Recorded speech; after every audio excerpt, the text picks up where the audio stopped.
देवं कंसचाणूरमर्दनं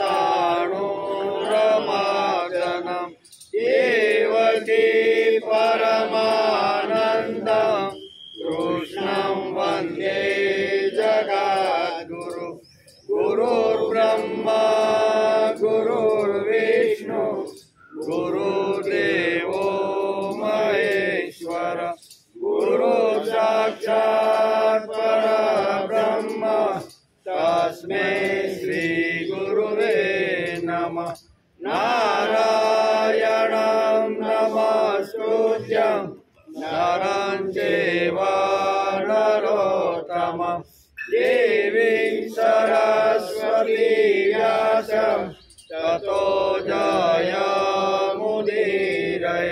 ततो जयमुदीरये। પહેલા જ કરવાનો ઘોડી હરકી થઈ ગઈ વિઠ્ઠલભાઈ કહેતા તેમ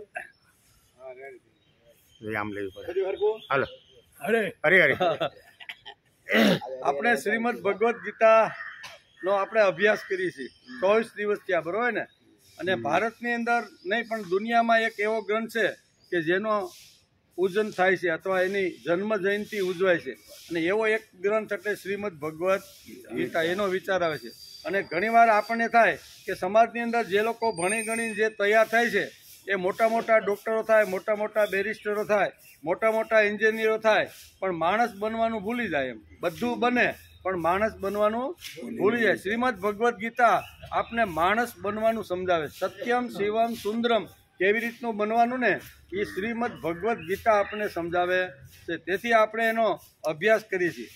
માણસ બધું જ બને છે પણ માણસ જ બનવાનું ભૂલી જાય છે. મોટો ડૉક્ટર બને, એન્જિનિયર બને, સોલિસિટર બને, પણ માણસ બનતો નથી. માણસ બનવાનું તત્વજ્ઞાન ફક્ત શ્રીમદ ભગવદ્ ગીતાએ જ આપેલું.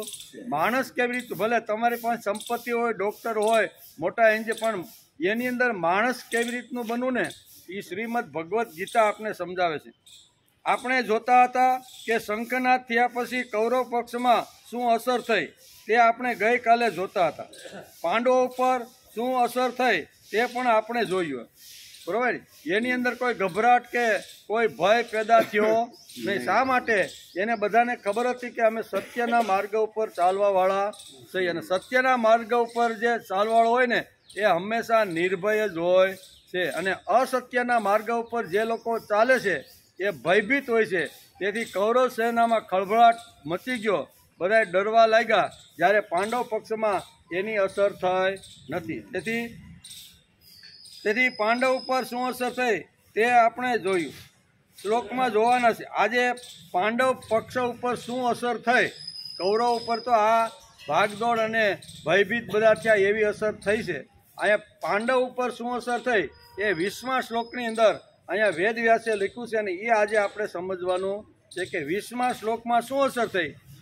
તો વેદ વ્યાસ લખે છે, અથ વ્યવસ્થિનાન દ્રષ્ટવા ધાર્તરાષ્ટ્રાન કપિધ્વજ પ્રવૃત્તે શસ્ત્ર સંપાતે ધનુરુધમ્ય પાંડવ.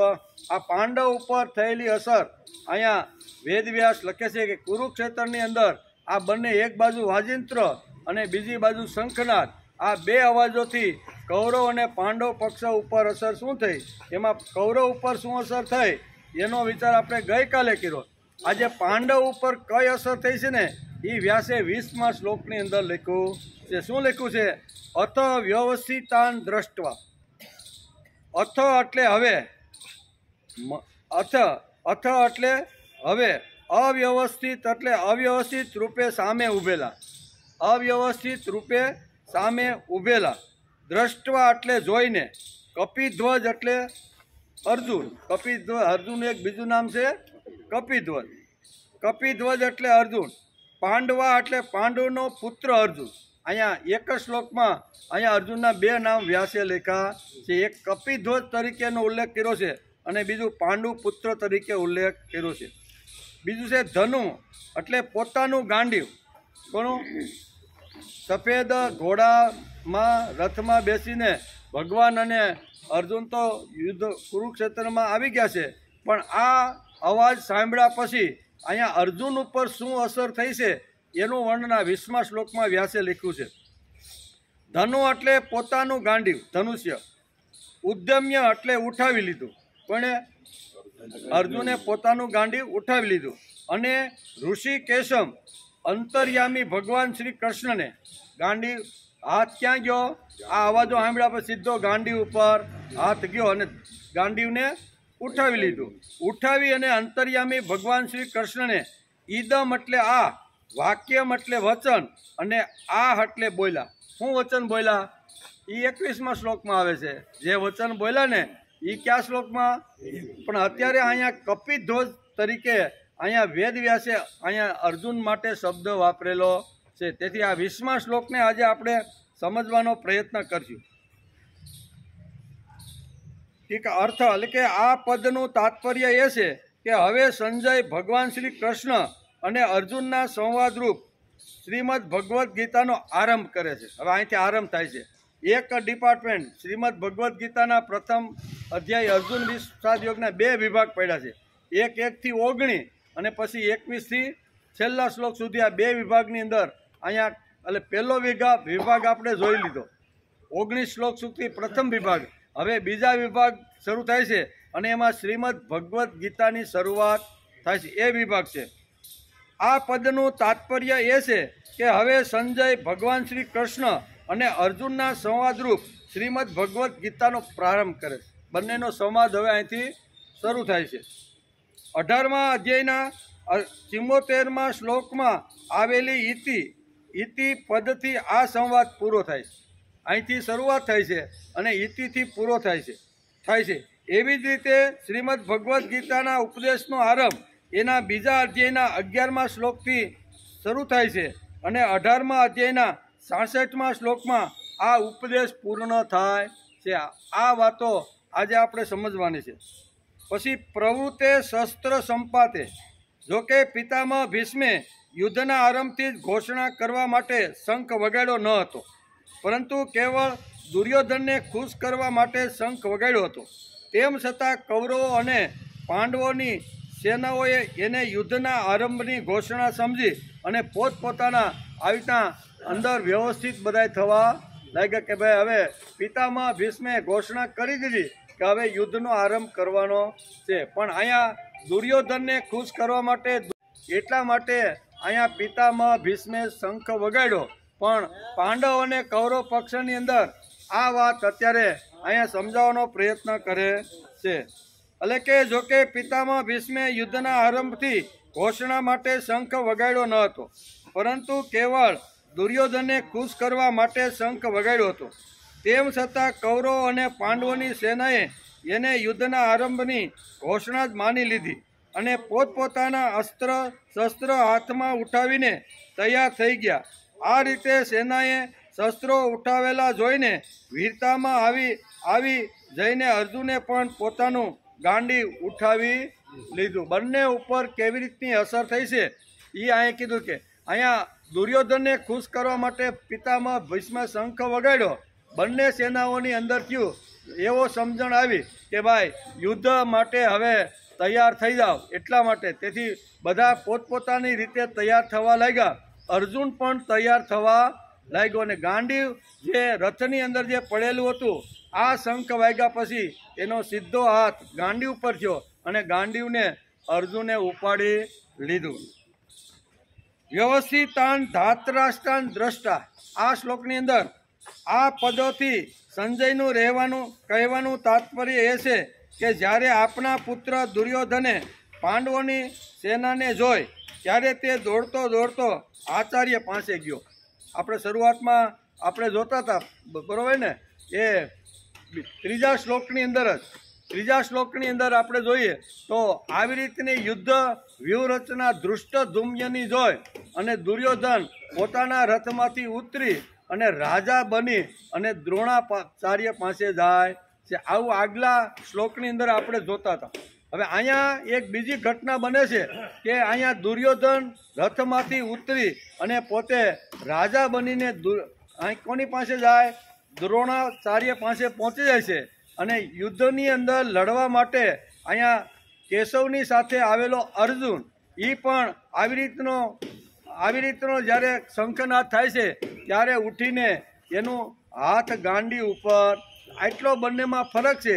એક ગભરાઈને દ્રોણાચાર્ય પાસે જઈને 3 શ્લોકમાં 4 શ્લોકમાં કહે છે કે પાંડવ પક્ષની વ્યૂહરચના કેવી છે એ બધા તમે જોઈ લો. અહીંયા અર્જુનને સમજ આવી કે હવે લડવા માટે અહીંયા સંકેત આપને મળી ગયો છે, તેથી એનો હાથ ગાંડી ઉપર, એકનો હાથ ગાંડી ઉપર ગયો અને બીજો દોડતો દોડતો રથમાંથી ઉતરીને ગભરાતો દ્રોણાચાર્ય પાસે આવે છે. આ બંનેનો આટલો ફરક અહીંયા વેદવ્યાસે બતાવ્યો છે. બંને શ્લોક સમજવા જેવા છે. અહીંયા 20મા શ્લોકની અંદર જ્યારે આવી રીતનો શંખનાદ થયો ને ત્યારે શું કહેવાય, અર્જુનનો હાથ ગાંડી ઉપર ગયો. અને 3જા શ્લોકની અંદર અહીંયા આ સેના જોઈ, ધૃષ્ટદ્યુમ્નની આવી રીતની સેના જોઈ અને એ ઉતરી અને અહીંયા દ્રોણાચાર્ય પાસે આવે. આ 2 શ્લોકની અંદર આપણે બંનેની મનસ્થિતિ કેવી છે, અહીંયા અર્જુનની મનસ્થિતિ કેવી છે અને અહીંયા દુર્યોધનની મનસ્થિતિ કેવી છે, આ 20મા અને 3જા શ્લોકની અંદર આ 2 વૃત્તિનું વર્ણન વ્યાસે કર્યું છે. તેથી અહીં કહે છે કે આ પદથી સંજયનું કહેવાનું તાત્પર્ય એ છે કે જ્યારે આપણા પુત્ર દુર્યોધને પાંડવોની સેનાને જોઈ ત્યારે તે દોડતો આચાર્ય પાસે આવ્યો. બરોબર ને? 3જા શ્લોકની અંદર શું કીધું, આવી રીતનો દોડતો આચાર્ય પાસે ગયો. પરંતુ જ્યારે અર્જુને કૌરવની સેનાને જોઈ ત્યારે તેનો હાથ સીધો ગાંડી ઉપર જ ગયો. આ 2માં કેટલો બધો ફરક છે એ અહીં વ્યાસ આપણે બતાવે છે. સંજય અત્યારે હસ્તિનાપુરમાં ધૃતરાષ્ટ્રને કહે છે કે તમારો પુત્ર ગભરાય અને આચાર્ય પાસે ધૃષ્ટદ્યુમ્નની વ્યૂહરચના જોઈને ભાગ્યો અને સીધો જઈને ઘણું બધું કહેવા લાગ્યો. અહીંયા અર્જુન ગભરાયેલો નથી. જેવો શંખનાદ થયો અને શંખનાદનો અવાજ કાન ઉપર આવ્યો એને એમ થયું કે હવે યુદ્ધ માટે આપને આહવાન થઈ ગયું છે. એટલે બીજું કાંઈ ન કરતા એણે શું કર્યું, પોતાના હાથને ગાંડી ઉપર લીધું અને ગાંડીને ઉઠાવી. આટલો ફરક, એક ગભરાયેલો છે અને એક નિર્ભય છે. અહીં 2ના ચરિત્ર ચિત્રણ વેદવ્યાસે આ શ્લોકમાં બતાવ્યા છે. પછી ધનુ રુદ્યમ, આથી જણાય આવે છે કે દુર્યોધનના અંતરમાં ભય છે અને અર્જુનના હૈયામાં નિર્ભયતા છે. આ 2 પ્રસંગો, 2 શ્લોક આપણે ઘેરે જઈને એનો 2નો સમન્વય કરજો.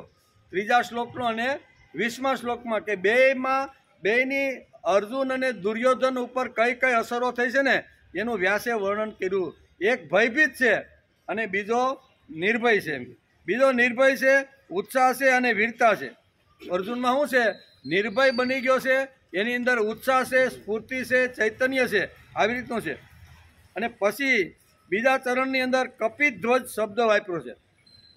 શું વાપર્યો છે? અથ વ્યવસ્થિનાન દ્રષ્ટા ધાર્તરાષ્ટ્રાન કપિધ્વજ. કપિધ્વજ એટલે અર્જુન. બરોબર? 2 નામ છે. કપિધ્વજનો અર્થ અર્જુનને માટે કપિધ્વજ વિશેષણ વાપરીને સંજય ધૃતરાષ્ટ્રને અર્જુનના રથની ધજા ઉપર બિરાજમાન હનુમાનજીનું સ્મરણ કરાવે છે કે હનુમાનજી અત્યારે અહીંયા અર્જુન જે રથ લઈને આવ્યો છે એની ધજાની અંદર હનુમાનજી બિરાજમાન છે. હનુમાનજી બિરાજમાન શા માટે છે એનું સુંદર એક બહુ સરસ રીતનું અહીંયા સંજય અત્યારે ધૃતરાષ્ટ્રને સમજાવે છે કે કુરુક્ષેત્રના મેદાનની અંદર આવી રીતની યુદ્ધની ફૂલ તૈયારી થઈ ગઈ. બંને બાજુથી શંખ વગડી ગયા, વાજિંત્રો વગડી ગયા અને હવે યુદ્ધ માટે સજ્જ થયેલા જે છે ને એનું વર્ણન અત્યારે સંજય ધૃતરાષ્ટ્રને હસ્તિનાપુરમાં બેઠા કહે છે કે હવે આવી રીતની એક લડાઈની એક તૈયારી થઈ ગઈ છે. અર્જુને પણ પોતાનો હાથ ગાંડી ઉપર લઈ અને યુદ્ધના મેદાનની અંદર લડવા માટે તૈયાર થઈ ગયો છે. અને એ જ સમયે અહીંયા સંજય ધૃતરાષ્ટ્રને કહે છે કે જે રથ લઈને અર્જુન કુરુક્ષેત્રના મેદાનમાં આવ્યો હતો એની ધજા ઉપર હનુમાનજી બેઠેલા છે. એ હનુમાનજીનું સ્મરણ પણ સંજય ધૃતરાષ્ટ્રને કરાવે છે. અર્જુનની એક દિવસ વાયુદેવે અકસ્માત એક દિવ્ય 1000 પાંખડીવાળું કમળ લાવી અને પવનની અંદર દ્રૌપદીની પર્ણકુટી હતી ને પાંડવોની, એની સામે પવનની અંદર 1000 શું કહેવાય પાંદડીવાળું 1000 પાંદડીવાળું જે કમળ હતું એ વાયુદેવે એકવાર પવનના વંટોળિયાની સાથે એ કમળ લઈ અને અહીંયા પાંડવો જે પર્ણકુટીમાં જ્યાં રહેતા હતા ને એ પર્ણકુટીમાં આગળ આવીને આ કમળ અહીંયા સ્થિર થઈ ગયું. દ્રૌપદી બહાર નીકળી એણે જોયું કે આ કમળનું ફૂલ તો ખૂબ જ સરસ છે. 1000 પાંખડીવાળું કમળ, ખૂબ સુંદર, ખૂબ એવી રીતનું ભવ્ય. તો એટલે વિચાર કરવા લાગી કે આ કમળનું ફૂલ ક્યાંથી આવ્યું છે, કેવી રીતે આવ્યું છે. આવા હજારો ફૂલ જો મને મળે ને તો મને કેટલો બધો આનંદ થાય. આ એક ફૂલથી કાંઈ મજા આવે નહીં. તેથી વિચારવા લાગી કે આ ફૂલ એટલું સુંદર છે, એટલું ભવ્ય છે, એટલું આકર્ષક છે કે આવા મને ઘણા બધા ફૂલો મળે ને એવી મનની અંદર એક ઈચ્છા પ્રગટ થઈ. કોની? દ્રૌપદીની. પણ લાવે કોણ, ક્યાંથી આવ્યું, કોણ આવ્યું, કેમ આવ્યું? અને આ વિચાર જ્યારે મનની અંદર દ્રૌપદીનો ચાલે છે એવા સમયે ત્યાં ભીમ આવીને ઊભો રહેશે. ભીમ કહે છે કે તમારા મનની અંદર કાંઈ ચક્કર ચાલતું હોય ને એવું લાગે છે કે હા, વધારેમાં વધારે જો અહીં કહેવાય ને પાંડવોની અંદર સારામાં સારું સુંદર જો હોય ને તો નકુળ, અને નકુળ પછી ભીમનો અર્જન શું કહેવાય, ભીમનો નંબર, સુંદરતામાં ભીમનો નંબર આવતો હતો. અને વધારેમાં વધારે દ્રૌપદી ભીમને વધારે પ્રેમ કરતી હતી. શા માટે?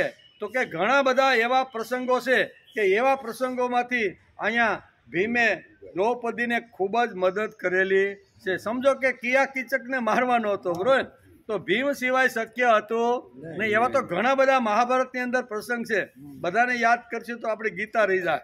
કહેવાનો કે દ્રૌપદીને વધારેમાં વધારે વિશ્વાસ અને વધારે જો પ્રેમ હોય પાંડવમાં તો એ ભીમ ઉપર હતો. એટલે ભીમને કહે છે કે મનની એક અંદર મારા મનમાં એક વિચાર, એક વાત હાલી રહી કે આટલું સુંદર મજાનું 1000 પાંખડીવાળું આવું સરસ મજાનું કમળ ક્યાંથી ઉડતું આવ્યું, કેવી રીતના આવ્યું મને ખબર નથી. પણ આનો જ્યાં બગીચો હોય, આનું જ્યાં વન હોય ને એ વનમાંથી જો તું મને આવા 1000 ફૂલ લાવી આપે ને તો મને અતિશય આનંદ થાય. ભીમ વિચાર કરે છે કે હવે આવ્યું ક્યાંથી, કેવી રીતનું આવ્યું, હવે તપાસ તો કરવી પડે ને. તેથી અહીંયા હાથમાં ગદા લઈ અને દ્રૌપદીને આનંદ થાય, દ્રૌપદી ખુશ રહે અને એને જે જોઈ છે એ હું લાવી આપું ને તો જ ખરો હું, એમ કરીને ગદા હાથમાં લઈ અને ધીમે ધીમે જંગલની અંદર પ્રવેશ કરે છે. એવું વર્ણન કરે છે કે કમળ લાવી દ્રૌપદી. ત્યારે એક દિવસ વાયુદેવે અકસ્માત એક દિવ્ય 1000 પાંખડીવાળું કમળ લાવી દ્રૌપદીની આગળ નાખ્યું. એને જોઈને દ્રૌપદી બહુ પ્રસન્ન થઈ ગયા અને તેમણે ભીમસેનને કહ્યું કે હે પરાક્રમી ભીમસેન, હે શ્રેષ્ઠ નરવીર, આપ આવા ઘણા કમળો લાવી આપો ને મને. શું કે આવા ઘણા કમળો મને લાવી આપો ને. દ્રૌપદીની ઈચ્છા પૂર્ણ કરવા માટે ભીમસેન ત્યાંથી હાથમાં ગદા લઈને ચાલી નીકળ્યા કે કાંઈ વાંધો નહીં, ગમે ત્યાંથી, ગમે તે બગીચામાંથી, ગમે તે વનમાંથી આવ્યું છે ને પણ હું એને લાવીને જ અહીંયા દ્રૌપદીના ચરણની અંદર એને જેટલા જોઈએ એટલા ફૂલો મૂકી.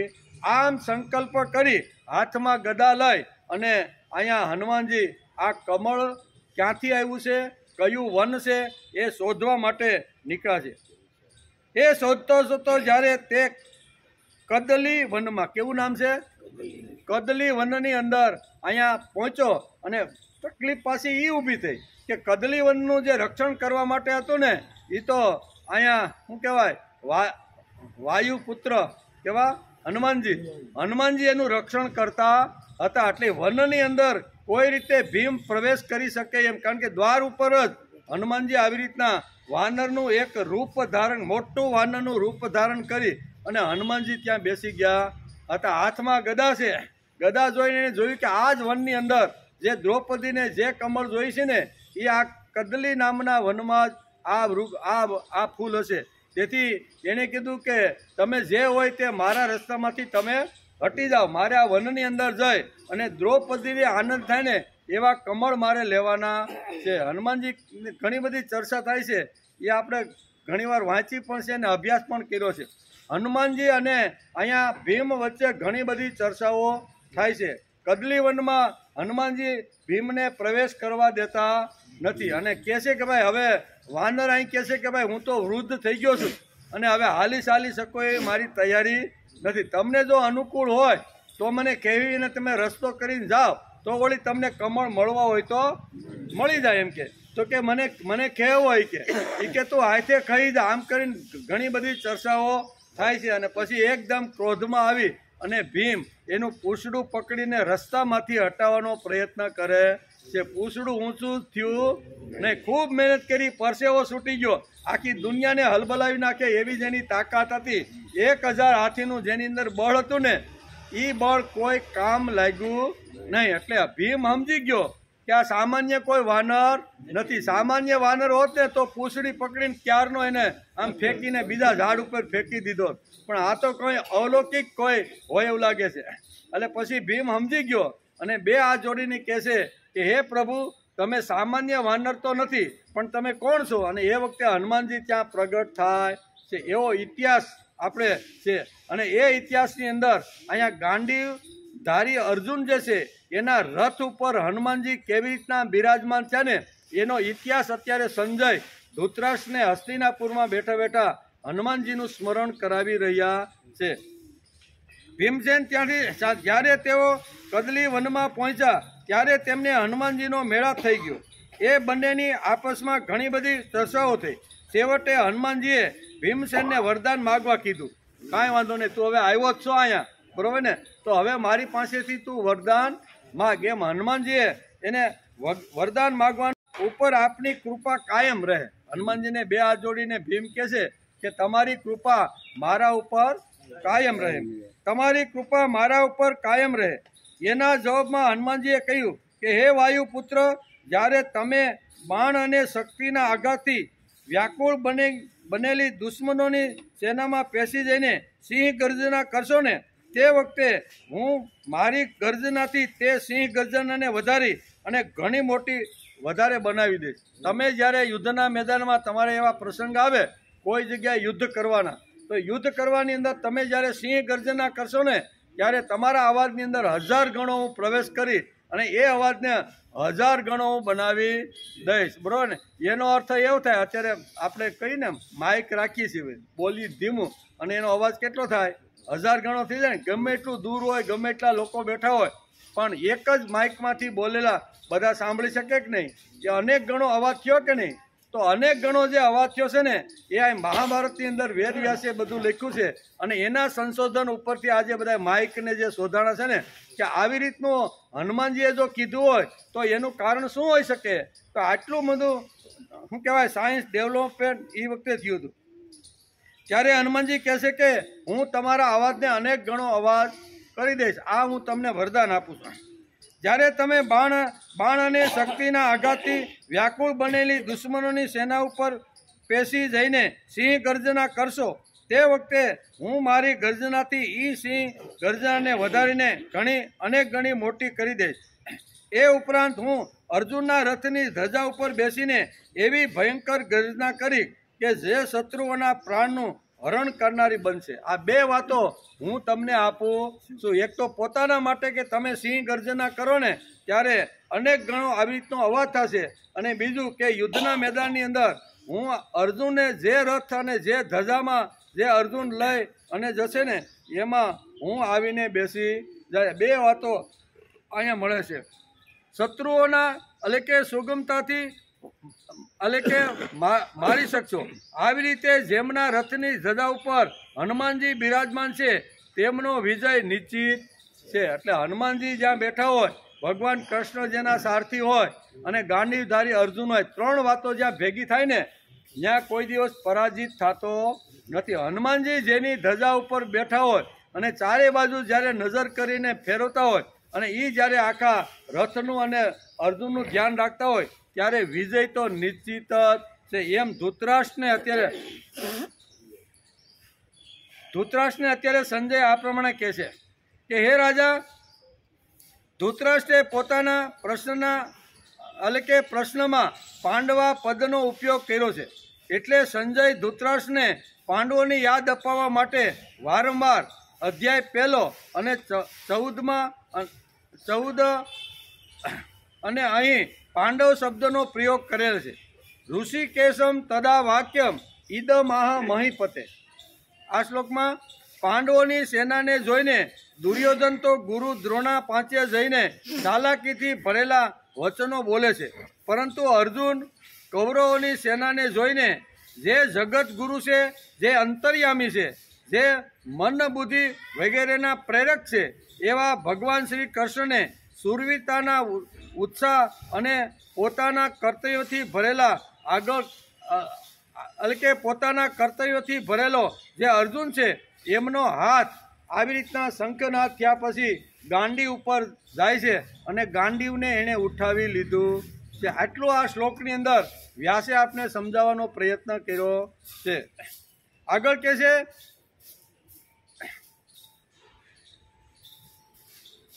તત્વજ્ઞાનના પ્રયાસ કરવા માટે આ પ્રથમ અધ્યાય વેદવ્યાસને લખવો જ પડે. શ્રીમદ ભગવદ્ ગીતામાં એક પણ શબ્દ વધારાનો કે નકામો કે ઓછો વ્યાસે લખ્યો નથી. શ્રીમદ ભગવદ્ ગીતામાં 3 શબ્દો છે. કેટલા? અર્જુન, વિષાદ અને યોગ. આ 3 આખું સૂત્ર અર્જુન વિષાદ યોગ કરી તો એના 3 શબ્દો શ્રીમદ ભગવદ્ ગીતામાંથી આપણે જોવા મળે છે. એક વિભાગ છે અર્જુન, બીજો વિષાદ અને ત્રીજો યોગ. આ 3 શબ્દો આપણે અહીંયા જોવા મળે છે. અર્જુન, વિષાદ અને યોગ. હવે આ શ્લોકો પછી અર્જુનનો વિષાદ શરૂ થાય છે. 2 વિભાગ તો આપણે 20મા શ્લોક 19મા શ્લોક સુધી આપણે આ 2 વાતો જોઈ. હવે અર્જુનનો વિષાદ શરૂ થઈ જાય છે.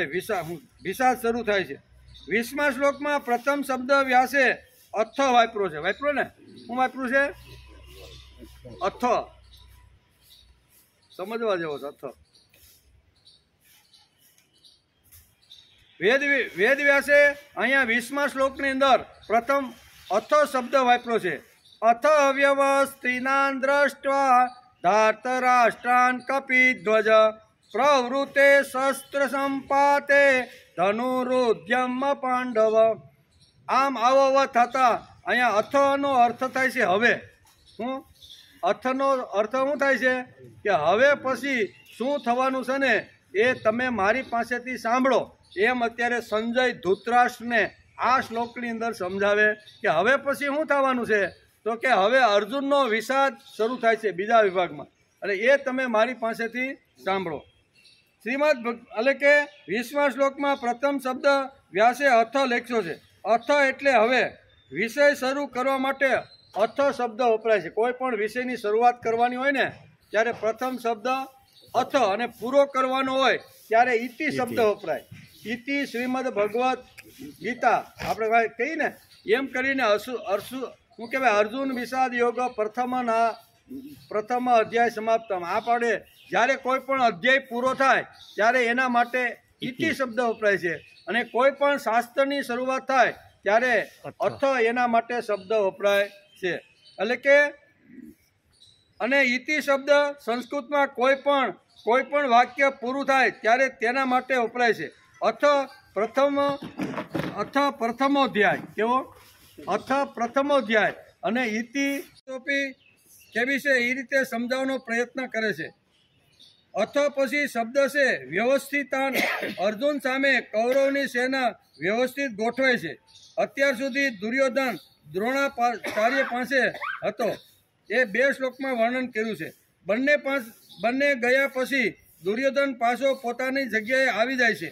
ત્યારે અર્જુનને લાગે છે કે સૈન્ય બરોબર ગોઠવાઈ ગયું છે. પિતામાં ભીષ્મની સાથે જે કાંઈ વાત કરવાની હતી, અહીંયા જે કાંઈ શું કહેવાય સેનાને ભલામણ કરવાની હતી એ બધી કરી અને પાછો દુર્યોધન પોતાના રથમાંથી ઉતરીને જે દ્રોણાચાર્ય પાસે આવ્યો હતો એ પાછો પોતાના રથની અંદર ગોઠવાઈ જાય છે. એટલે અર્જુને જોયું કે બંને પક્ષના સૈનિકો યોદ્ધાઓ હતા એ બરોબર વ્યવસ્થિત ગોઠવાઈ ગયા છે, અને પિતામાં ભીષ્મે શંખનાદ પણ કરી દીધો છે. એટલે હવે યુદ્ધની આપણે શરૂઆત કરવાની છે, તેથી મારે જે કરવાનું છે ને એ હું પહેલાં કરું એમ કરી અને અહીં કહે છે ધનુરુદ્યમ પાંડવા. એનો હાથ જે છે ને પાંડવનો એટલે કે અર્જુનનો હાથ ક્યાં ગયો?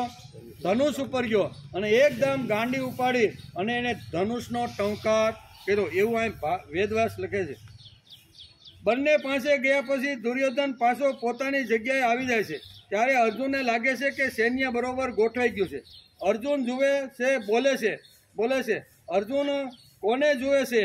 તો કે ધાત્ર રાષ્ટ્રાણા. એટલે કૌરવના પક્ષમાં જે અનીતિ દ્વારા ધન એકઠું કરીને જે પોતાનો વૈભવ મેળવવા માટે જે લોકો આવ્યા છે એના માટે ધાત્રાષ્ટ્ર શબ્દ વાપરી અને એ તરફ અર્જુનની નજર જાય છે. વ્યવસ્થિત ગોઠવાયેલા ધાત્રાષ્ટ્રને કોણ જુએ છે? તો કે કપિધ્વજ જુએ છે. આ કપિધ્વજ અને કપિધ્વજ અને પાંડવ આવા બે શબ્દો આ શ્લોકની અંદર અર્જુન માટે વ્યાસે લખ્યા છે. એટલે કે આવી રીતના કપિધ્વજ જુએ છે. કપિધ્વજ સામે ઉભેલા કૌરવને કપિધ્વજે સારી રીતે વ્યવસ્થિત ઉભેલા જોયા. એમ ધૃતરાષ્ટ્રને અત્યારે સંજય અહીંયા હસ્તિનાપુરની અંદર જે સેના ગોઠવાણી પછી અર્જુનના મનમાં કેવા રીતના સંકટો ઊભા થયા એ અત્યારે અહીંયા ધૃતરાષ્ટ્રને સંજય સમજાવે છે. કૌરવનું સૈન્ય શંખ વગાડતી વખતે પણ આકુળ વ્યાકુળ થયું છે એમ વેદવ્યાસ પ્રથમ અધ્યાયમાં વર્ણવે છે. ત્યારે પાંડવોનું સૈન્ય ભીષ્મે આપેલા આહવાનને શાંતિથી નિર્ભયતાથી નિર્ધારપૂર્વક સ્વીકાર કરેલો છે. પાંડવ પક્ષમાં અહીંયા શું કહેવાય ભીષ્મનો શંખ વાગ્યા પછી કોઈ જગ્યાએ ગડબડ થઈ નથી. શાંતિથી નિર્ભયતાથી જે કાંઈ શંખ ભીષ્મે વગાડ્યો એ શાંતિથી નિર્ધાર કરેલો શંખ શાંતિથી સાંભળે છે. એને કોઈ પ્રકારનો ડર નથી. એ નિર્ભયતાથી સાંભળે છે, શાંતિથી સાંભળે છે અને નિર્ધારપૂર્વક આ શંખનો એને સ્વીકાર કરી લીધો છે. એટલે પાંડવ પક્ષમાં કોઈ જગ્યાએ ગડબડ નથી એમ વ્યાસને આ શંખનાદ થયા પછી કહેવાનું છે. અને સામે પક્ષે એટલી બધી ગડબડ થઈ કે બધા વાજિંત્રો પણ વગાડવા લાગ્યા. આ બે વાતો છે. અથ વ્યવસ્થિત દ્રષ્ટવા વ્યવસ્થિત થઈ ગયેલા ધાતરાષ્ટ્રને જોઈને કપિધ્વજ અર્જુન સૈન્યની વચ્ચે આવ્યો છે એમ વ્યાસ લખે છે. બરોબર, બે સેના સામસામે ગોઠવાઈ ગઈ છે. એક બાજુ સાતક્ષણી અને એક બાજુ આ બધી અત્યારે સુંદર મજાનું આવી રીતનું યુદ્ધનું આવી રીતનું વર્ણન સંજય ધૃતરાષ્ટ્રને કરે છે કે આવી રીતની સેના બે બાજુ ગોઠવાઈ ગઈ છે અને અર્જુને પોતાનું ગાંડી ઉઠાવી લીધું છે અને ઉઠાવી અને અહીંયા ભગવાનને એક સંકેત કરતો હોય ને એમ કપિધ્વજ અત્યારે ભગવાન શ્રી કૃષ્ણને કહે છે કે મારો જે રથ છે ને એ તે તમે બંને સેનાની મધ્યની અંદર લઈ જાઓ. આ ધાતરાષ્ટ્રો એટલે અહીંયા ધૃતરાષ્ટ્ર પુત્ર દુર્યોધનનું કલ્યાણ કરવા માટે કોણ આવ્યા છે ને એના સહેલા હું દર્શન કરી લઉં. હવે પછી એના કોઈના દર્શન થવાના નથી, કારણ કે મેં ગાંડીવ અત્યારે ઉઠાવી લીધું અને આ ગાંડીવની સામે એકેય ધાતરાષ્ટ્ર બચી શકવાનો નથી. આવો નિર્ધાર કરી અને હાથમાં ગાંડી લઈ અને એક અવાજ એનો અંદરથી નીકળે છે. પાંડવ પક્ષમાં કોઈ પણ પ્રકારની ગડબડ નથી. આ બધી ઘટનાઓ ઘટી અત્યાર સુધીમાં 19 શ્લોક સુધી, એમાં પાંડવ પક્ષમાં કોઈ ગડબડ થઈ હોય એવું લાગતું નથી. કોઈ પ્રકારની ગડબડ નથી. પછી પાંડવ પક્ષે શંખનો પ્રતિઘોષ કર્યો છે. તે પણ શાંતિથી નિર્ભયતાથી અને નિર્ધારપૂર્વક આ શંખનો નાદ કર્યો છે. એકદમ નિર્ધાર કરીને શંખનો નાદ કર્યો છે. આપણે જોઈએ છીએ કે અથ વ્યવસ્થાન દ્રષ્ટાંત એટલે કે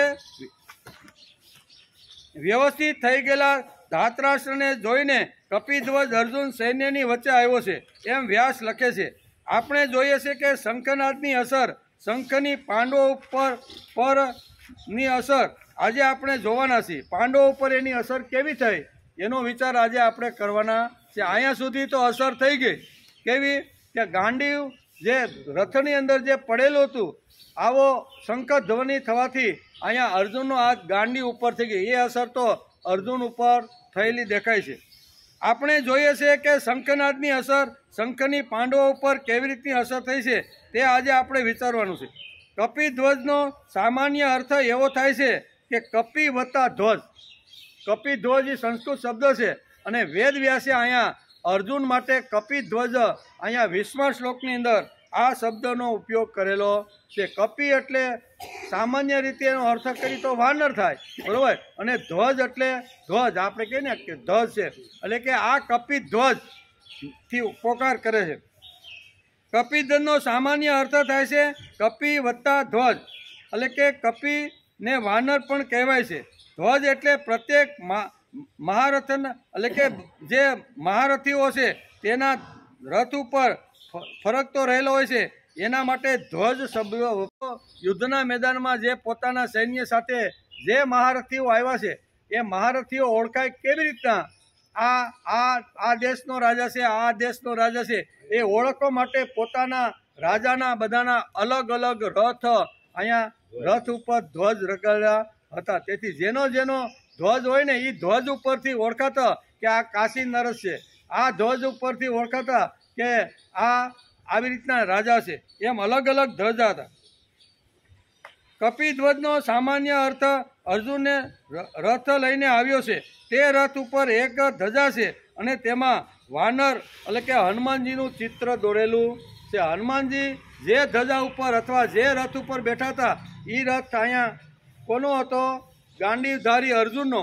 એટલે અહીંયા ધૃતરાષ્ટ્રને અત્યારે સંજય કહે છે કે આવી રીતના જે અલગ અલગ મહારથીઓ જે યુદ્ધના મેદાનમાં જે પોતાના રથ લઈને જે દાખલ થયા છે એ બધાના ચિહ્ન ઉપરથી ખબર પડતી હતી આ કયા દેશનો રાજા, કોના પક્ષનો, કેવી રીતનો છે એ રથ. એવી જ રીતે અહીંયા અર્જુનના રથ ઉપર એક ધ્વજ હતો અને ધ્વજની અંદર સુંદર મજાનું હનુમાનજીનું ચિત્ર દોરેલું હતું. શા માટે? તો કે અહીંયા ભીમને અહીંયા શું કહેવાય, હનુમાનજીએ આવી રીતના 2 વચનો આપ્યા હતા. કમળ લેવા જે વખતે ગયા એ વખતે 2 વચન આપ્યા હતા કે તું જે વખતે સિંહનાદની ગર્જના ગમે ત્યારે કરીને ત્યારે 1000 ગણો એનો અવાજ હું કરી અને સામેનો જે પક્ષ છે ને એના કાનને હું એવા કરી દઈશ કે એને ક્યાંય ખબર પડે, આવો અવાજ હું કરીશ. બીજું, આ જે અર્જુન જે રથ ઉપર ચલાવતો છે એ રથની ધજામાં આવીને હું બેસીશ, ચારે બાજુ નજર કરતો રહે અને અર્જુનનું રક્ષણ હું કરતો. આવા 2 વચનો અહીંયા ભીમને હનુમાનજીએ જે વખતે ફૂલ લેવા માટે ગયા હતા એ વખતે આપેલા હતા. તેથી અહીંયા કપિધ્વજ, કપિ એટલે સામાન્ય રીતે અર્થ થાય છે વાનર, પણ એના કરતાં આગળ આપણે જઈને બીજો એક અર્થ કરીએ તો કપિનો અર્થ થાય છે હનુમાન. બરાબર? હનુમાન જેના રથ ઉપર જેની ધજામાં હોય એ દુનિયાની કોઈની તાકાત નથી કે એ યોદ્ધાને કોઈ હરાવી શકે. એટલે હનુમાનજીની તાકાત બધી જે હતી ને એ અર્જુનના રથ ઉપર આવીને હતી. તેથી કોઈ પણ જગ્યાએ ગમે ત્યારે 18 દિવસના યુદ્ધની અંદર અર્જુનને ઊની આંચ પણ આવવા દીધી નથી. એનું કારણ શું છે? નહીતર ઘાયલ તો થાય કે ન થાય? આટલી મોટી સેના થઈ હોય અને પિતામહ ભીષ્મને, દ્રોણાચાર્ય અને કર્ણ જેવા મહારથીઓ સામે આમાં જ્યારે ઊભા હોય ત્યારે થોડુંક તો કાંઈક થાય કે ન થાય? પણ થયું નથી. એનું કારણ અહીં વ્યાસ લખે છે કે હનુમાનજી અત્યારે અહીંયા કેવા અર્જુનની ધજા ઉપર આવીને બિરાજમાન થઈ ગયા છે. એવા અહીંયા કપિધ્વજ અત્યારે અહીંયા કુરુક્ષેત્રના મેદાનમાં ઊભા છે. શાસ્ત્રકારો કહે પાણી ટાઈમ થઈ ગયો પછી ઘોડે ઠેકાણા હતા. અર્જુન વિષાદ યોગ પ્રથમ અધ્યાય અને શ્લોક નંબર 19 કે 20માં 20નો આપણે વિચાર કરીએ છીએ. બરાબર? અને એમાં કપિધ્વજનો ઉલ્લેખ અહીંયા આ શ્લોકની અંદર વ્યાસે કર્યો છે. કોના માટે? તો કે અર્જુન માટે એનો વિચાર હાલે છે. શાસ્ત્રકારો કહે છે કે અર્જુનની રથની ધજા ઉપર હનુમાનજી બિરાજમાન હતા, એટલા માટે અર્જુન માટે કપિધ્વજ શબ્દ અહીંયા વ્યાસે લખ્યો છે. વ્યાસે આ શબ્દ લખવાનું કારણ શું છે કે ધજા ઉપર કપિધ્વજ બિરાજમાન હતા. અર્જુનના મનમાં કંઈક ગડબડ થઈ હતી, તેથી જ અહીં 20મા શ્લોકમાં કપિધ્વજ શબ્દ વાપર્યો. ગાંડીવ તો હાથમાં ઉપાડી લીધું, પણ મનની અંદર કંઈક ગડબડ શરૂ થઈ ગઈ છે. કંઈક ગડબડ છે એ 21મા શ્લોકથી શરૂ થાય છે. એ આપણે કાલે જોવાના છે. એટલે કે અર્જુનના મનમાં એક ગડબડ શરૂ થઈ ગઈ છે. એક પણ શબ્દ વ્યાસે ખોટો અને ખોટી જગ્યાએ વાપર્યો નથી. જ્યાં જેવી રીતની જરૂરિયાત છે એ શ્લોકમાં એ શબ્દ વ્યાસે વાપરેલો છે. કપિ એટલે વાનર. વાનર હંમેશા સંચલ હોય છે. કેવો? વાનરને આપણે જોઈને તો એ સ્થિર હોય ને એક ઝાડથી બીજા ને બીજાથી ત્રીજા આવી રીતનું. એટલે અહીં કપિધ્વજ માટે અહીંયા અર્જુન માટે વ્યાસે શબ્દ એટલા માટે વાપરો છે કે અર્જુનના મનમાં હવે કંઈક સંચલતા ઊભી થાય છે, ગડબડ શરૂ થાય. એટલે કપિધ્વજ શબ્દ અહીંયા વેદવ્યાસે સીધો મૂકી દીધો. કપિધ્વજ એટલે વાનર સંચલ હોય છે. અર્જુનના મનમાં નિર્માણ થયેલી સંચલતાનો દ્યોતક કપિધ્વજ શબ્દ વેદવ્યાસે અર્જુન માટે અહીંયા વાપરો છે. ગાંડીવ તો હાથમાં ઉપાડી લીધું, પણ મનમાં કંઈક ગડબડ શરૂ થઈ ગઈ. હવે ગડબડ શરૂ થાય એટલે સંચલતા આવી, અને સંચલતા જેના મનમાં હોય એ વ્યાસજી બરોબર જાણતા હતા. તેથી વ્યાસે અહીંયા કપિધ્વજ આવો શબ્દ અર્જુન માટે એક મૂકી દીધો. ગીતાકારે શા માટે અર્જુન માટે કપિધ્વજ શબ્દ વાપર્યો છે તેનો ઊંડાણથી આપણે અભ્યાસ કરવો જોઈએ. તેથી જ આપણે 22 દિવસથી આ શ્રીમદ ભગવદ્ ગીતાના શ્લોકોને સમજવાનો પ્રયત્ન કરીએ છીએ. અર્જુનના માટે કપિધ્વજ વિશેષણ શા માટે વ્યાસે લગાડ્યું છે? સંજય ધૃતરાષ્ટ્રને અર્જુનના રથની ધજા ઉપર બિરાજમાન હનુમાનજીનું સ્મરણ અત્યારે ધૃતરાષ્ટ્રને કરાવે છે. કોણ? સંજય. કે આવી રીતનો હાથની અંદર ગાંડી ઉપર જેનો હાથ ગયો છે, ધનુષ જેણે ઉપાડી લીધો છે, અને સફેદ ઘોડામાં બેસીને જે અર્જુન આવ્યો છે એના મગજની અંદર કંઈક ગડબડ શરૂ થઈ ગઈ. હાથ તો ગયો પણ ગડબડ કંઈક મનમાં શરૂ થઈ. એમાં વ્યાસ લખે છે કે મનમાં ગડબડ શરૂ થઈ ગઈ છે, અને તેથી જ અહીં કપિધ્વજ અર્જુન માટે શબ્દ વ્યાસે સીધો મૂકી દીધો. શું સ્મરણ કરાવે છે? જ્યારે પાંડવ વન, આપણે જોયું ને કે પાંડવ વનમાં હતા ત્યારે એક વાયુ દેવે 1000 પાંખડીવાળું કમળ, એ આપણે જોયું કે હનુમાનજીની ધજા ઉપર, એટલે કે અર્જુનની ધજા ઉપર હનુમાનજીનું આવી રીતની ધજા ઉપર શા માટે બેસાડ્યા છે એનો ઉલ્લેખ આપણે આગળ કર્યો કે આવી રીતના ભીમને અહીંયા હનુમાનજીએ 2 વચન આપેલા હતા, અને એમાં એક વચન એવું હતું કે જે વખતે અર્જુન ધનુષ ધારણ કરી અને યુદ્ધના મેદાનમાં રથમાં બેસીને જ્યારે લડતો હશે ને ત્યારે એની ધજા ઉપર આવીને હું બેસીશ. તેથી અહીંયા એનો પણ ઉલ્લેખ કરવામાં આવ્યો છે. એમ કે ત્યાર પછી ત્યારે ત્યાં તેને હનુમાનજીનો મેળાપ ચર્ચા થાય છે. હનુમાને વરદાન આપ્યું કે યુદ્ધના મેદાનમાં ગર્જના કરશો ત્યારે હું તમારા અવાજથી સિંહ ગર્જના કરીને કૌરવ સેનાને આવી રીતનો ધ્રુજાવી દઈશ. હનુમાનજીએ કહ્યું કે એ ઉપરાંત હું અર્જુનના રથની ધજા ઉપર બેસીને ભયંકર ગર્જના કર્યા કરીશ, જે શત્રુઓના પ્રાણનું કારણ બનશે. શું કહે છે? શત્રુઓના પ્રાણનું કારણ થશે. એમ અત્યારે આ કે કમળ લાવવા માટે ભીમ જ યોગ્ય હતો. 1000 પાંદડીવાળું કમળ લાવે છે. આપણા મનમાં કપી એટલે વાનર આવે છે. હનુમાન આવતા નથી. હનુમાન પવન પુત્ર હતા અને ભીમ વાયુ પુત્ર હતા. કોણ હતા? આ બંનેનો ઉલ્લેખ અહીંયા સંજય અત્યારે શોર્ટની અંદર સમજાવે છે. આ શ્લોકમાં અર્જુનનો ગુણ હનુમાનજી જેવો નહીં પણ વાનર જેવો થઈ જાય છે. કેવો?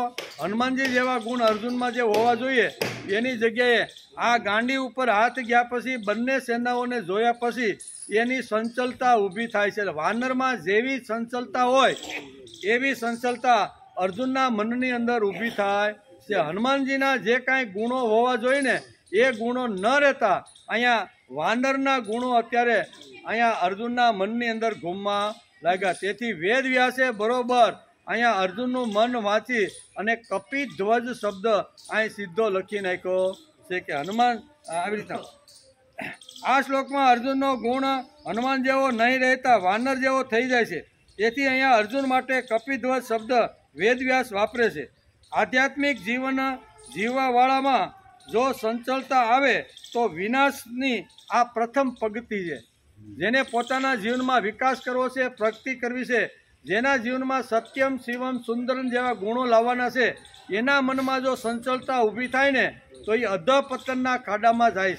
જેને વિકાસ કરવો છે એના મનની અંદર જો આવા નબળા વિચારો આવે અને વિચારો કૂદાકૂદ જો કરે ને તો માણસ અધઃપતનની અંદર જાય છે. એમ વ્યાસને કહેવાનું છે.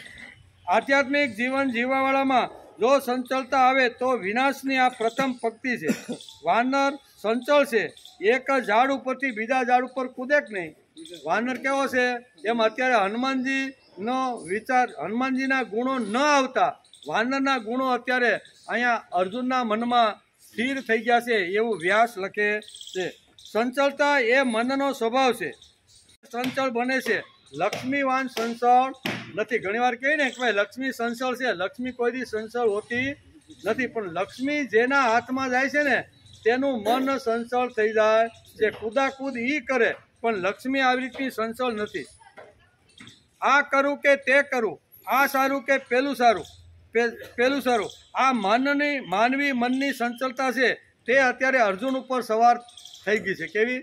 માનવી મનમાં જે સંચલતા, વાનરના મનમાં જે સંચલતા હોય ને એ મનની સંચલતા અત્યારે અહીંયા વેદવ્યાસ લખે છે કે અર્જુન ઉપર સવાર થઈ ગઈ છે. એટલે કે માનવ મનની સારું અથવા નરસું આ માનવ મનની સંચલતા છે. આ અધપતનની પ્રથમ પગથી છે. નક્કી કરવા માટે શ્રીમદ ભગવદ્ ગીતાનો અભ્યાસ ખૂબ જ જરૂરી છે.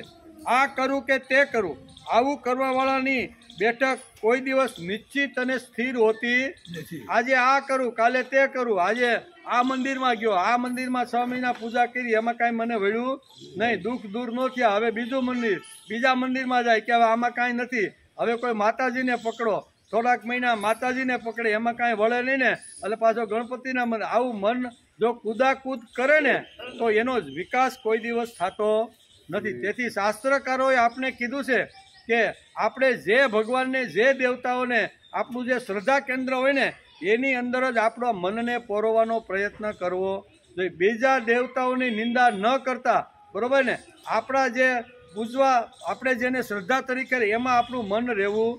એક દિવસ આ ભગવાન, બીજે દિવસે ત્રીજો ભગવાન, એવા કૂદાકૂદ ક્યારેય કરવાનો નહીં. આ સંચલતા સમજાવીને આપણે અહીંયા વેદવ્યાસ આ સમજાવવા માગે છે કે મન અત્યારે સંચલ થયું છે અને અર્જુનનું મન કૂદાકૂદ થવા લાગ્યું છે કે શું કરું કે નહીં કરું, લડું કે નહીં લડું, અને લડીશ તો મારી સામે કોણ કોણ આવ્યા છે એ બધાને.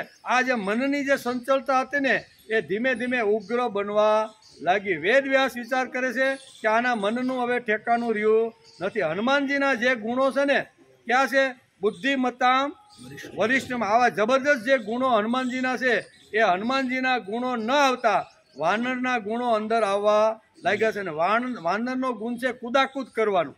એ કોઈ દી સ્થિર બેસે ને એક ઝાડથી બીજા ઝાડ, બીજા ઝાડથી ત્રીજા, એવી રીતે અહીંયા મનની સંચલતા અહીંયા અર્જુનના મનમાં શરૂ થઈ ગઈ છે. રાજા, વાજા અને વાંદરા, કેવો છે ને, રાજા, વાજા અને વાંદરા એ ત્રણેયને એક લીટીમાં આપણા પૂર્વજોએ મૂક્યા છે. તે ક્યારે ગુલાટ ત્રણમાંથી ક્યારે મારે એ કાંઈ નક્કી. અર્જુન અત્યારે ગુલાટ મારવાનો વિચાર કરી રહ્યો છે, સંન્યાસ લેવાનો વિચાર કરી રહ્યો છે કે આવા પિતામાં ભીષ્મ અને ગુરુ દ્રોણ, જેની પાસેથી મેં વિદ્યા લીધી, જેના ખોળામાં હું નાનાનો મોટો થયો, ગાંડીવ તો મેં ઉપાડી લીધું, પણ લડવાનું તો આની સામે છે ને મારે. એટલે મનની અંદર એક સંચલતા આખી ઊભી થવા લાગી. એમ વેદવ્યાસ અહીં 20મા શ્લોકની અંદર અહીંયા કપિધ્વજ શબ્દ વાપરી અને અર્જુનના મનની અંદર જે કુદાકુદી જે સંચલતા છે એનું વર્ણન અહીં કર્યું છે. સંચલતા એટલે કે રાજા, વાજા અને વાંદરા એ ક્યારે ગુલાટ મારે તે ખબર નહીં. સંચલતાનો વિરોધી શબ્દ છે સ્થિરતા. સંચલતાનો વિરોધી શબ્દ છે સ્થિરતા.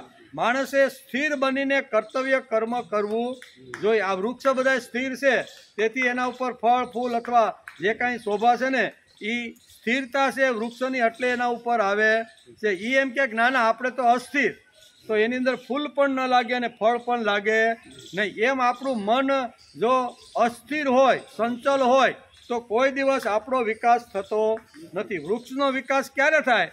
તો કે વૃક્ષ સ્થિર હોય તો જ એનો વિકાસ થાય છે. તેથી અહીંયા સંચલતા એ વિનાશની પ્રથમ પંક્તિ છે. નક્કી કરવા માટે શ્રીમદ ભગવદ્ ગીતાનો અભ્યાસ ખૂબ જ જરૂરી છે, આવશ્યક છે. માણસમાં સ્થિરતા જોઈએ. સંચલતા એ વિનાશની પ્રથમ પંક્તિ છે અને સ્થિરતા એ વિકાસની પ્રથમ પંક્તિ. અહીં બે વિચારધારા વ્યાસ આપને સમજાવે છે કે જેમણે પોતાનો વિકાસ કરવાનો છે ને એને સ્થિર બનીને કર્તવ્ય કર્મ કરવું જોઈએ, અને જેણે વિનાશના માર્ગે જવાનું છે ને એના મનમાં સંચલતા અથવા અસ્થિરતા આવી રીતની ઊભી થાય છે. સ્થિરતા માણસમાં ક્યારે આવે?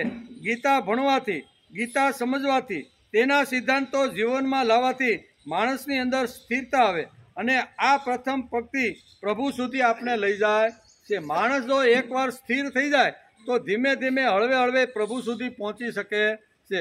અત્યારે મહાભારતના કુરુક્ષેત્રના મેદાનમાં અર્જુનનો જે સ્વભાવ છે એ ધીમે ધીમે અત્યારે સંચળ બનતો જાય છે. કરું કે ન કરું, લડું કે ન લડું, બરોબર ને, આ એના મનની અંદર સંચળતા ગડબડ કરાવી રહી છે. તેથી વેદવ્યાસે અહીંયા કપિધ્વજ શબ્દ શું લખ્યો? અથ વ્યવસ્થિનાન દ્રષ્ટવા ધાર્તરાષ્ટ્રાન કપિધ્વજ. અહીં કપિધ્વજ શબ્દ એટલા માટે વ્યાસે રાખ્યો છે. અત્યારે મહાભારતમાં કુરુક્ષેત્રના મેદાનમાં અર્જુનનો સ્વભાવ સંચળ છે. એમાં વેદવ્યાસ કપિધ્વજ વિશેષણ લગાડીને અર્જુન માટે આ શબ્દ લખે છે. અર્જુનના મનમાં નિર્માણ થયેલી સંચલતાનો દ્યોતક કપિધ્વજ શબ્દ છે. જે તત્વનો અથવા ભગવાનનો સૈનિક હોય તે સ્થિર વૃત્તિનો હોવો જોઈએ.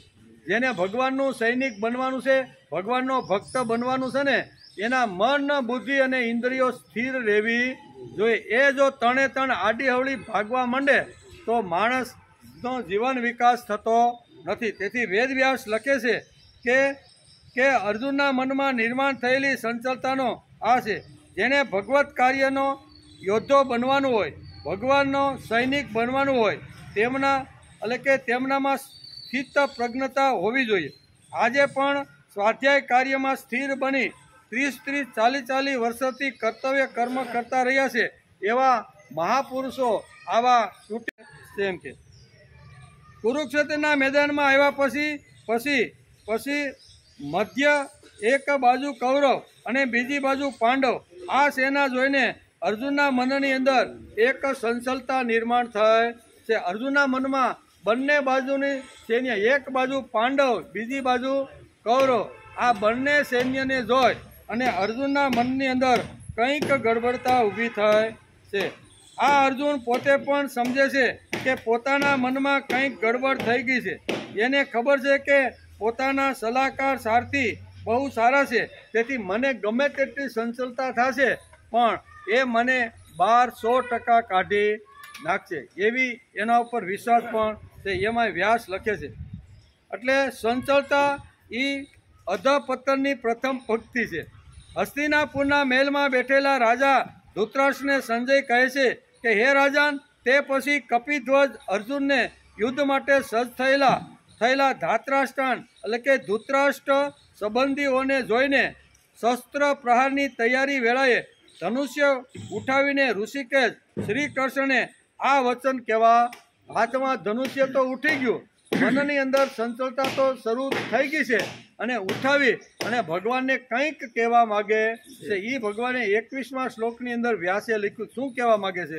એ 21, હે અચ્યુત, તમારા રથને બંને સેનાઓની વચ્ચે જ્યાં પાંડવ અને કૌરવ બંને સેનાઓ ઊભી છે તેની મધ્યમાં જઈને મારો રથ તમે ઊભો રાખો. આમ અત્યારે અહીંયા શરૂઆત થઈ ગઈ.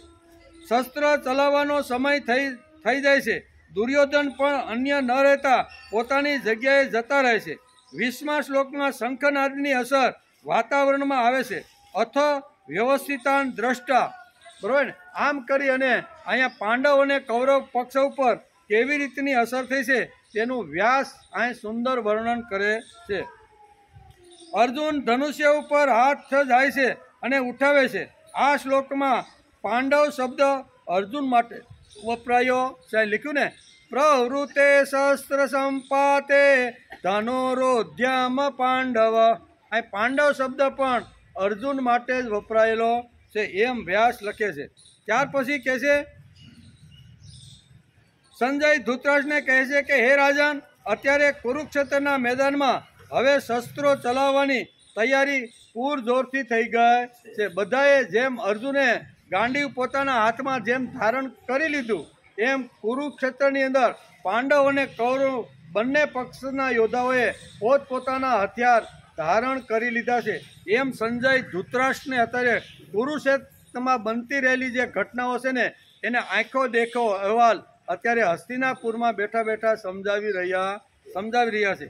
સંજય ધૃતરાષ્ટ્રને કહે છે કે હે રાજન, અત્યારે કુરુક્ષેત્રના મેદાનમાં હવે શસ્ત્રો ચલાવવાની જે તૈયારી થઈ રહી છે તે બંને પક્ષથી થઈ રહી છે. તે સમયે અન્યાયપૂર્વક રાજ્યને ધારણ કરવાવાળા રાજાઓ અને તેમના સાથીઓને વ્યવસ્થિત રૂપે સામે ઊભેલા જોઈને કપિધ્વજ પાંડુપુત્ર અર્જુને પોતાનું ગાંડીવ ઉઠાવી લીધું છે.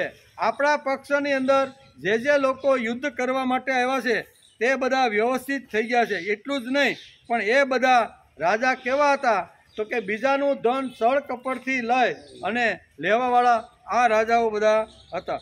અર્જુન ગાંડી ઉપર હાથ મૂકે છે. કેવું ગાંડીવ છે? ગાંડીવ કેવું છે એ પણ સમજવું પડે ને.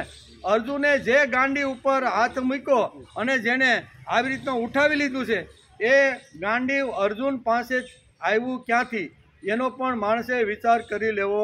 આવું જે ગાંડીવ છે, ગાંડી ઉઠાવ્યા પછી જે અવાજ કરે ને તો ગાત્રો બધાના ઢીલા થઈ જાય એવું ગાંડી ધનુષ્ય અર્જુનના હાથમાં ક્યારે, કેવી રીતે અને શા માટે આવ્યું તેનો વિચાર વ્યાસ કરે છે. અર્જુન ગાંડી ઉપર હાથ મૂકે છે. એ ગાંડી કેવું છે ખબર? 2000 વર્ષ ગાંડી બ્રહ્માની પાસે રહ્યું. કેટલા?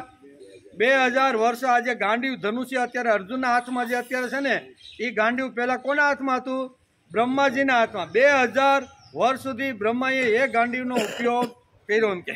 એટલે કે 2000 વર્ષ સુધી અહીંયા બ્રહ્માના પાસે રહ્યું. બ્રહ્માએ ઇન્દ્રને આપ્યું. એ ગાંડી આપ્યું હતું. એ ઇન્દ્રની પાસે 500 વર્ષ રહ્યું. કેટલા? 2000 અહીંયા બ્રહ્માની પાસે ગાંડી રહ્યું. 500 વર્ષ રહ્યું ઇન્દ્રની પાસે આ ગાંડી રહ્યું. ઇન્દ્રએ આ ગાંડી ધનુષ્ય વરુણને આપ્યું. કેવું? વરુણ દેવતા હે ને, એની પાસે 100 વર્ષ રહ્યું. એટલે 2600 વર્ષ સુધી જે ગાંડી આવી રીતના દેવતાઓ પાસે જે હતું ને, એ જ ગાંડી અત્યારે અહીંયા જે વખતે ખાંડવ વન જ્યારે બાળવાનું હતું ને, ત્યારે દેવતાઓએ એ ધનુષ્ય જે છે ને એ અર્જુનને આપેલું હતું. એટલે કે 100 વત્તા 500 વત્તા 2000 એટલે 2600 વર્ષ સુધી આ ફરતું ગાંડી કોના હાથમાં આવ્યું? ખાંડવ વન જે વખતે બાળ્યું અને દેવતાઓ જ્યારે પ્રસન્ન થયા ને, ત્યારે અહીંયા અગ્નિદેવ પાસે જે કાંઈ ગાંડી હતું એ અર્જુનને આપે છે. એટલે એ અર્જુન અહીંયા ગાંડી ઉપર હાથ લઈ અને આવી રીતના કુરુક્ષેત્રના મેદાનમાં ઊભો છે. ઇન્દ્રએ આ ગાંડી ધનુષ્ય વરુણને આપ્યું. આ 100 વર્ષ ત્યાં રહ્યું. આમ 26 વર્ષથી ખાંડવવન દહન વખતે અગ્નિના કહેવાથી આ ધનુષ્ય અર્જુનને મળ્યું હતું. આવા ગાંડી ધનુષ્ય ઉપર અર્જુને હાથ મૂક્યો અને લડવા માટે તૈયાર થયો. અને શંખનાદની અસર અહીંયા પાંડવ પક્ષની અંદર પ્રથમ અહીંયા અર્જુન ઉપર પડી છે કે હવે શંખનાદ થઈ ગયો છે, યુદ્ધની તૈયારી થઈ ગઈ છે, બંને પક્ષના યોદ્ધાઓ સામે ગોઠવાઈ ગયા છે. એટલે એણે બીજું કાંઈ ન કરતા શું કર્યું? એને જે લડવાનું છે, જે હથિયારથી એને લડવાનું છે ને, અને આતતાઈઓને મારવાના છે ને, એ લડાઈના સાધન તરીકે એના ઉપર આવી રીતનું ગયું. અને કે આવી રીતની સૈન્ય જ્યારે ગોઠવાઈ ગયું ને, ત્યારે દુર્યોધન ફફડાટ થવા માંડ્યો અને પોતાના રથમાંથી ઉતરી રાજા દુર્યોધન દ્રોણાચાર્ય પાસે આવે છે. આ બે વિચારધારા છે. કેવી? એક ગભરાઈ ગયેલો દુર્યોધન, અહીંયા હવે મારું શું થશે? ધૃષ્ટધુમ્યએ આવી નાની એવી સેનાઓ છતાં આપણી સેના કરતાં મોટી હોય એવું મને લાગે છે, એટલે આપણો પરાજય નિશ્ચિત છે. આવા ડરથી રથમાંથી કૂદી અને આચાર્ય પાસે આવીને આ બધી વાતો કરી. એક દુર્યોધનનું વર્ણન આ રીતે કર્યું છે. અને આવી રીતેનો જ્યારે શંખનાદ થયો ત્યારે અર્જુનનો હાથ ગાંડી ઉપર ગયો. એટલે એનો અર્થ અર્જુન નિર્ભય છે અને દુર્યોધન ભયભીત થયેલો છે. તેથી આચાર્ય પાસે જઈને કહે છે કે આટલી મોટી પાંડવ સેના એટલી વ્યવસ્થિત ગોઠવેલી છે કે આપણી સેના નાની લાગે છે. એટલે ગભરાયેલો, થાકી ગયેલો, કંટાળી ગયેલો અને હું જ હવે પરાજિત થવાનો છું આવું મનથી મરેલો રાજા દુર્યોધન રથમાંથી ઉતરી અને દ્રોણાચાર્ય પાસે આવી અને કહેશે 3 શ્લોકની અંદર કે જો તમે ધૃષ્ટધુમ્યે આવી રીતની સુંદર મજાની જે વ્યૂહરચના કરી છે ને, એના ઉપરથી લાગે છે કે આપણો પરાજિત નિશ્ચિત છે. ગભરાઈ ગયેલો છે અને અહીંયા એકદમ નિર્ભય થયેલો અર્જુન, એક બાજુ ગભરાઈ થયેલો દુર્યોધન. આ 2 શ્લોકની અંદર અહીંયા 20મા શ્લોકની અંદર અર્જુનની નિર્ભયતા બતાવી છે, ભયભીત વગરનો અર્જુન બતાવ્યો છે. અને 3જા શ્લોકની અંદર ભયભીત થયેલો દુર્યોધન બતાવ્યો છે. આ 2 શ્લોક સમજવા જેવા છે. ઘેરે ગીતા હોય તો ખોલીને બેયનો સમન્વય કરી જોયો કે 2 શ્લોકમાં વ્યાસ આપણે શું કહેવા માગે છે. વ્યાસ આપણે શું કહેવા માગે છે? અર્જુને ગાંડી ઉપર હાથ નાખ્યો. દુર્યોધને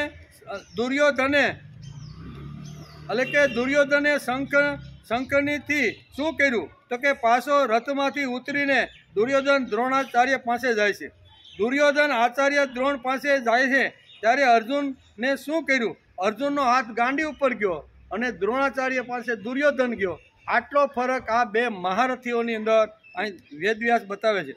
બંનેમાં આટલો ફરક છે. પ્રથમ અધ્યાયના 2જા શ્લોકમાં અને પ્રથમ અધ્યાયના 20મા શ્લોકમાં શું તફાવત છે તે વેદવ્યાસે લખ્યું છે. પ્રથમ અધ્યાયમાં તે વખતે એટલે કે વજ્રવ્યૂહમાં ગોઠવાયેલી પાંડવોની સેનાને જોઈને દુર્યોધન દ્રોણાચાર્ય પાસે જઈને રાજા દુર્યોધને આ વચન કહ્યું. એ પ્રથમ અધ્યાયના બીજા શ્લોકની અંદર આ વાત તેને સમજાવી છે. જ્યારે પ્રથમ અધ્યાયના 20મા શ્લોકમાં શું કહ્યું? હે રાજન, હવે શસ્ત્રો ચલાવવાની તૈયારી થઈ રહી હતી. તે સમયે અન્યાયપૂર્વક રાજ્યને ધારણ કરવાવાળા રાજાઓ અને તેમના સાથીઓને અવ્યવસ્થિત રૂપે સામે ઊભેલા જોઈને કપિધ્વજ પાંડુ પુત્ર અર્જુને પોતાનું ગાંડી ધનુષ્ય ઉઠાવી લીધું. આ 2 શ્લોકની અંદર આવી રીતનો જુદો જુદો અર્થ આપણે જોવા મળે છે. પ્રથમ અધ્યાયના બીજા શ્લોકમાં આ વૃત્તિ છે દુર્યોધનની મનોવૃત્તિ અને 20મા શ્લોકમાં અર્જુનની મનોવૃત્તિ. વેદવ્યાસે અહીં સરસ મજાની ચિત્રી કે બેયની મનોવૃત્તિ કેવી છે. એક ગભરાઈ ગયેલો છે એટલે ગુરુ પાસે જઈને કંઈક કહે છે કે જોવો તમે, અને એક ગભરાણો નથી. ભગવાન બેઠા હતા તો એમ ન કીધું કે હવે મારે શું કરવાનું. એ ડરેલો નથી, થાકેલો નથી, આવી તો ભયભીત નથી. એવો અર્જુન જ્યારે આ શંખનાદ થાય છે ને ત્યારે ગાંડી ઉપર એનો હાથ જાય છે અને નિર્ભય બની અને લડવા માટે સજ્જ થઈ જાય છે, એવું આ વ્યાસ લખે છે. બંનેમાં આટલો ફરક છે એટલે કેટલો ફેર છે. દુર્યોધન ડરી ગયેલો છે, ભયભીત થયો છે, તેથી દોડતો દોડતો આચાર્યની પાસે જાય છે. ત્યારે અર્જુન નિર્ભય છે, ભય છે જ નહીં. તેથી અર્જુનનો હાથ ગાંડી ઉપર જાય છે, લડવા તૈયાર થઈ ગયો છે. એક ભયભીત છે અને બીજો નિર્ભય છે. આ 2 ચરિત્ર અહીંયા 2 શ્લોક દ્વારા વેદવ્યાસે ચિત્ર છે. પાપ મજબૂર કરે છે અને પુણ્ય મજબૂત કરે છે. આ 2 વાતો આપણે ગઈકાલે સમજતા હતા. અહીંયા નિષ્પાપ અર્જુન છે. કેવો નિષ્પાપ અર્જુન છે એટલે એને કોઈ પ્રકારનો ડર નથી. એટલે અહીં કહે છે કે પાપ માણસને મજબૂર કરે છે અને પુણ્ય માણસને મજબૂત કરે છે. ધનુરુદ્યમ પાંડવ આવો શબ્દ વાપર્યો છે. ધનુરુદ્યમ પાંડવ આવો શબ્દ વ્યાસે અહીંયા લખ્યો છે. ગાંડી ઉપર હાથ જાય છે. ભગવાનનું નામ, ભગવાનનું કામ અને ભગવાનનું ધામ અહીંયા બહુ સરસ રીતે સમજાવવાનો પ્રયત્ન કર્યો છે. અહીંયા ઘણીવાર આપણને પ્રશ્ન થાય કે ભગવાનને અર્જુન ઉપર વધારે પ્રેમ, વધારે આદર શા માટે છે? એકવાર અહીંયા દ્વારકાની અંદર અહીંયા ઉદ્ધવ ભગવાનને કહે છે કે ભગવાન તમે મારા અને અર્જુન પ્રત્યે બહુ ભેદભાવ રાખો છો, મારા કરતાં તમે વધારે અર્જુનને ચાહો છો. ભગવાન કે એવું કાંઈ નથી, મારે તો તમે બંને ડાબી અને જમણી આંખ છો. એ કે ના, મારા કરતાં વધારે પ્રેમ તમે અર્જુનને કરો છો. ભગવાન કહે છે એવું કાંઈ નથી. પણ ઉદ્ધવ જ્યારે હઠ લઈને બેઠો ત્યારે ભગવાને એને કામ સીધું. એ કે ભાઈ તું અત્યારે હસ્તિનાપુર જા અને અર્જુનને જરીક બોલાવીને લાય, મારે થોડુંક એનું કામ છે. એટલે ઉદ્ધવ તો અહીંયા ભગવાનની આજ્ઞા માની અને અહીંયા અર્જુનના મહેલની પાસે આવે છે. ચારે બાજુ નજર કરે છે તો અહીંયા કોઈ જગ્યાએ એને કોઈ માણસ કે કોઈ પશુ પક્ષી ક્યાંય દેખાતું નથી. પણ એક ઊંડો અવાજ શ્રી કૃષ્ણ શરણમમ, શ્રી કૃષ્ણ શરણમમ આવો એક ધ્વનિ અહીંયા ઉદ્ધવના કાને પડે છે. ઉદ્ધવ વિચાર કરે છે કે મહેલની આજુબાજુ કોઈ દેખાતું નથી, આ અવાજ આવે છે ક્યાંથી? મહેલ તો અર્જુનનો હોય એવું લાગે છે. એમ કરતાં કરતાં જે તરફથી અહીંયા અવાજ આવતો હતો ને એ તરફ ઉદ્ધવ જાય છે. અને ઉદ્ધવ જાય છે એટલે અહીંયા જોવે છે તો કૃષ્ણ શું કે અર્જુન તો ઘસઘસાટ પોતાની પથારીની અંદર સૂતો છે, પણ અંદરથી મનની અંદરથી આવી રીતનો ધ્વનિ નીકળે છે. કેવો? ઊંઘની અંદર પણ શ્રી કૃષ્ણનું સ્મરણ જેનું ચાલુ છે ને એવા અર્જુનનો અવાજ ઊંઘની અંદર આ ઉદ્ધવ જુએ છે. તો ઘસઘસાટ એકદમ નિંદ્રા કરી રહ્યો છે, પણ એ નિંદરની અંદર પણ શ્રી કૃષ્ણ શરણમમ, શ્રી કૃષ્ણ શરણમ આવો ઉદ્ગો થાય છે. એટલે એના મનની જે કાંઈ આવી રીતની શંકા કુશંકા હતી ને એ ઉદ્ધવની બધી નીકળી ગઈ. અને ધીમે ધીમે 2 હાથ જોડીને શાંતિથી ઉદ્ધવ પાસે ઉભા રહે છે. અને થોડી વાર પછી અર્જુન જાગૃત થાય છે. અર્જુન જાગૃત થાય, ઉદ્ધવને જોવે છે અને ઝડપનારા ઊભા થાય અને અર્જુનનો હાથ સીધો ગાંડી ઉપર જાય કે બોલો ભગવાને મારા માટે શું સંદેશો મોકલ્યો? કાંઈ લડવા જવાનું છે? શું કહેવાય? કૃષ્ણનું કામ અને કૃષ્ણનું નામ આ 2 વાતો અર્જુનને બરોબર ચોંટી ગઈ હતી. સીધો હાથ ક્યાં ગયો? ઉદ્ધવ જેવી રીતનો જોવે છે. ઉદ્ધવ વિચાર કરે છે કે ઉઠ્યા પછી અર્જુન શું કરે છે? તો અર્જુનનો હાથ સીધો ગાંડી ઉપર જાય છે અને ગાંડી ઉપર જઈને ઉદ્ધવને કહે છે કે શું ભગવાન દ્વારકામાં કાંઈ અગવડ આવી, ભગવાને મને લડવા માટે કાંઈ બોલો, તમે શા માટે આવ્યા છો? એટલે લડવા માટે પણ તૈયાર જાગ્યા પછી, અને ઊંઘની અંદર પ્રભુના પ્રત્યે એટલો આદર અને ભાવ હતો. તેથી અહીં કહે છે, આપણું ભાવગીત છે ને, પલે પલ હું મારી પ્રભુમય બનાવું, દ્રઢ વ્રત બનીને કામ કરતો હું જાઉં. પલે પલ હું મારી પ્રભુમય બનાવું, દ્રઢ વ્રત બનીને કામ કરતો હું જાઉં.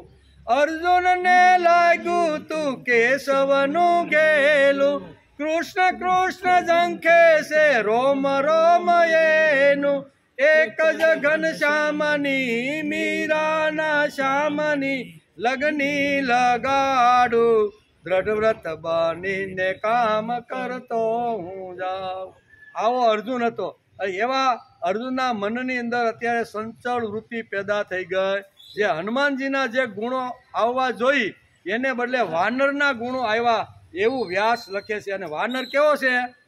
સંચળ, એક ઝાડથી બીજા ઝાડ કુદત, એ કોઈ દી શાંતિથી બેસે નહીં. એટલે અર્જુનના મનની અંદર અહીંયા વાનર જેવી સંચળ નીતિ આખી ઊભી થઈ ગઈ છે. અને એ સંચળ નીતિ ઊભી થઈ ગઈ છે. પહેલો હાથ ગાંડી ઉપર જાય છે ને બોલો ઉદ્ધવને કે શું કામ છે, ભગવાને શું કામ ચિંતું છે? આ છે ગાંડી, આ છે પાંડવ, આ છે અર્જુન. પ્રથમ અધ્યાયનો એક પાર્ટ પૂરો થયો અને આ જ અધ્યાયના 21થી જ્યાં સુધી આપણો આ અધ્યાય પૂરો થાય ત્યાં સુધીના જે શ્લોકો છે ને એનો આખો બીજો વિભાગ શરૂ થાય છે. અત્યારે અર્જુનના મનની સંચળતાથી 21મા શ્લોકથી શરૂઆત થાય શું, અને એ સંચળતા દૂર કરવા માટે ભગવાન એને 700 શ્લોક સુધી છેલ્લે સુધી લઈ જાય છે કે ભાઈ એની સંચળતા, એના મનની અંદર જે વ્યથા છે અથવા મનની અંદર ગડબડ થઈ ગઈ, ખોટું જે ઘૂસી ગયું છે ને એ બહાર કાઢતા ભગવાનને નાકે દમ આવી ગયો છે. અને પછી એ બધું આપણે વર્ણન કરવાનું છે. પણ જે બીજો વિભાગ છે એ અર્જુનની સંચળતા ઊભી થઈ, અર્જુનના મનમાં કયા કયા પ્રશ્ન હતા અને લડવું નહીં શા માટે અને લડવું તો શું થાય, એ બધા જે મનની સંચળતા હતી ને એ 21મા શ્લોકથી શરૂઆત થાય છે. તો 21મા શ્લોકથી અર્જુનના મનની સંચળતાનો વિચાર આપણે આવતીકાલે, આજે આપણો ટાઈમ પૂરો થઈ ગયો એટલે એ 21મા શ્લોકથી શરૂઆત થાય છે એનો વિચાર આપણે આવતીકાલે કરશું.